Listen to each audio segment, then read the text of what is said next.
তো শুভ সকাল সবাইকে। আজকে একদম সকাল সকাল আমি সবকিছু এখন এখনই মাত্র ছাড়লাম রাজহাঁস আর মুরগিগুলা। তো তিতিরটাকে আমি যখন ছাড়ছি, তিতিরটা থাকে হলো খরগোশের এখানে। তিতিরটাকে যখনই ছাড়লাম তখন দেখি যে খরগোশের মুখটা বন্ধ, এই যে হাড়ির মুখটা বন্ধ।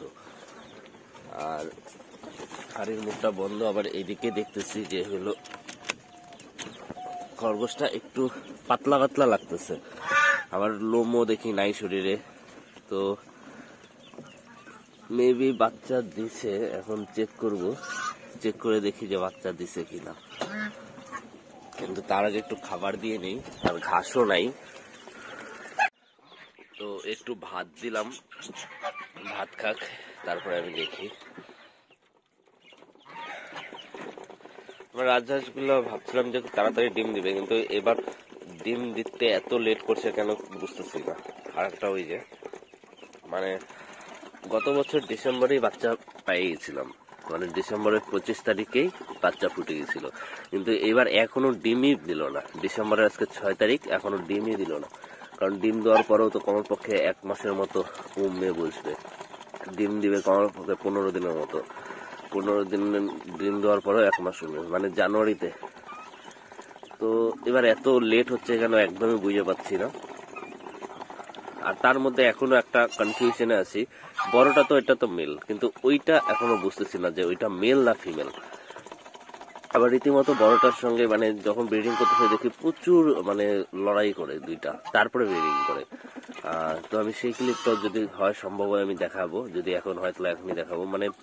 আমি এখনো কনফিউজ আছি এটাকে নিয়ে যে এটা মেল না ফিমেল। ওই যে বুড়িটা চলে আসলো, এই যে এটা এখন যাবে ওইখানে, আমি দেখাচ্ছি এখন যে কি হয়। তো এইটা হলো মেল না ফিমেল এখনো কনফিউজড আছি আমি। কেউ যদি জানো আমাকে একটু জানাও। আর আমার এখানে এখন ভিডিও করতেছি না, যে দেখো সবকিছু ভাঙা চোরা, সব সাজাবো গোছাবো এর জন্য ভাঙতেছি।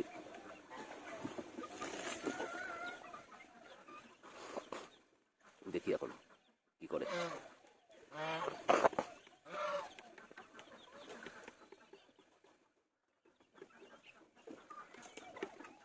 ওই যে এবারই শুরু হবে মারপিট।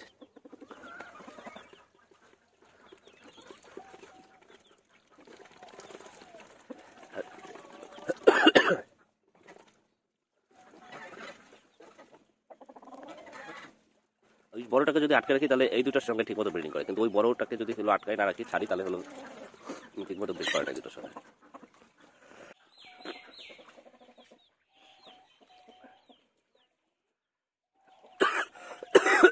দেখার বাকি এখন বড়টা, এই যে বুড়িটা কবে ডিম পারে। দেখে তো মনে হয় যে 1-2 দিনের মধ্যে ডিম পারবে, কিন্তু এখনো কোনো ঠিক নাই।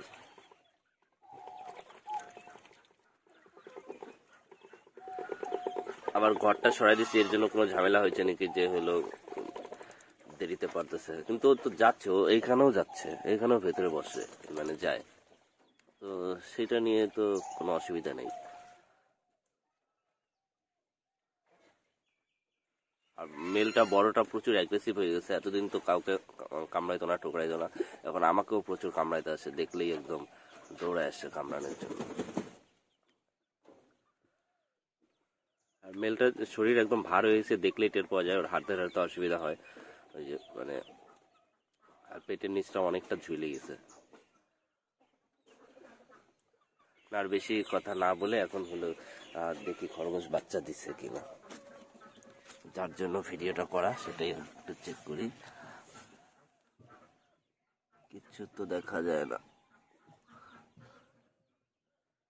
হ্যাঁ, লোম তো, হ্যাঁ বাচ্চা দিছে, ওই যে নড়তেছে ভেতরে।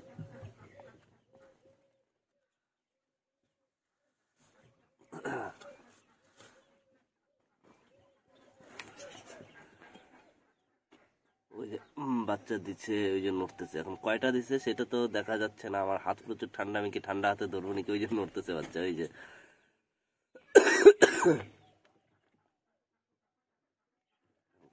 হ্যাঁ বড়টা, আমি যেই মুখটা খুলছি একদম সামনে চলে আসছে।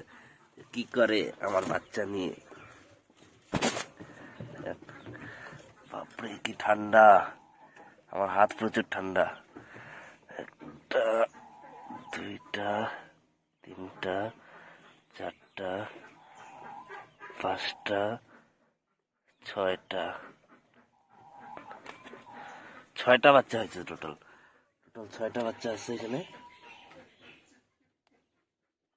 কোথায় অন্ধকারে দেখাই যাচ্ছে না।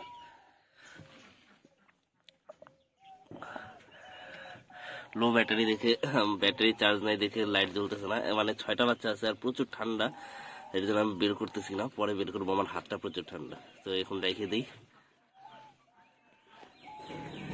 আবার পরের ভিডিওতে দেখাচ্ছি বাচ্চাগুলাকে। এখন আমি মুখটা আবার একটু বন্ধ করে রাখি, কারণ প্রচুর হাওয়া ঢুকতেছে ঠান্ডার জন্য। আজকে একদম সকাল সকাল। তো এই ছিল আজকের আপডেট। পরের আপডেটে আমি দেখাবো যে 6টা বাচ্চা কেমন কালার হয়েছে বা কেমন কি।